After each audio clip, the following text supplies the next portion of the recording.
আসসালামু আলাইকুম বন্ধুরা, কেমন আছো? তো আজকে আমি দেখাবো আমি ক্যাপসিকাম ভাজি করব, সেটা তোমাদেরকে দেখাবো। তো দেখো, আমি ক্যাপসিকামগুলো এরকম ছোট ছোট করে কেটে নিয়েছি।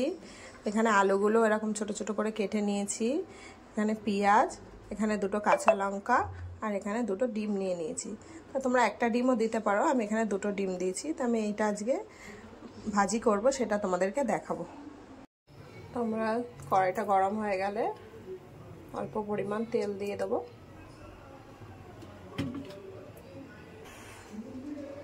তখন আমি পেঁয়াজটা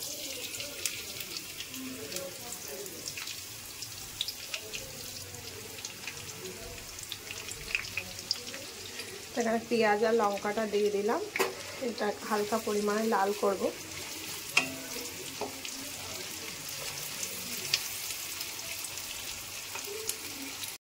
তো এখানে পেঁয়াজটা হালকা পরিমাণে লাল হওয়ার পর আমি ডিমটা দিয়ে দেবো।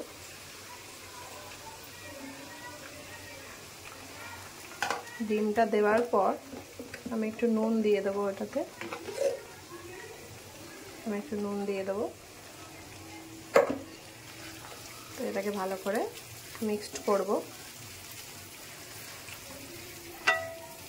আর গ্যাসটা একদমই হালকা আস্তে থাকবে।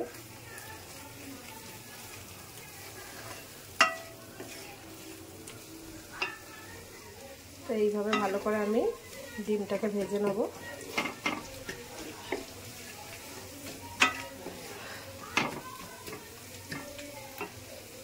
হালকা ভাজার পর এখানে ক্যাপসিকাম আর আলুগুলো সব এখানে দিয়ে দেবো।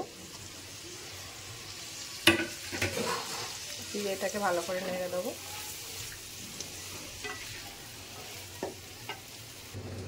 এখানে একটু ভালো করে নেড়ে দিলাম।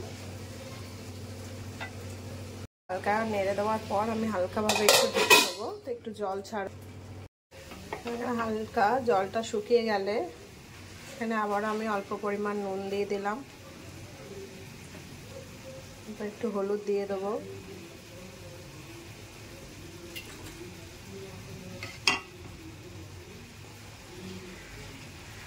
তো এখানে দিয়ে দেবো একটু গুঁড়ো লঙ্কা। এখানে দিয়ে দেবো একটু ধনে। এখানে দিয়ে দেবো অল্প পরিমাণ জিরে। দিয়ে আমি ভালো করে এটাকে নেড়ে দেবো। করে মিক্সড করার পর এখানে আমি অল্প পরিমাণ কাশ্মীরি মির্চ দিয়ে দেবো। কাশ্মীরি মির্চ দিলে দেখতে কালারটা খুবই সুন্দর লাগে সবজিটা। পরে কালারটা খুবই সুন্দর আসবে। তো এটা আমাকে হালকা আছে এরকম করে করে ভেজে নিতে হবে।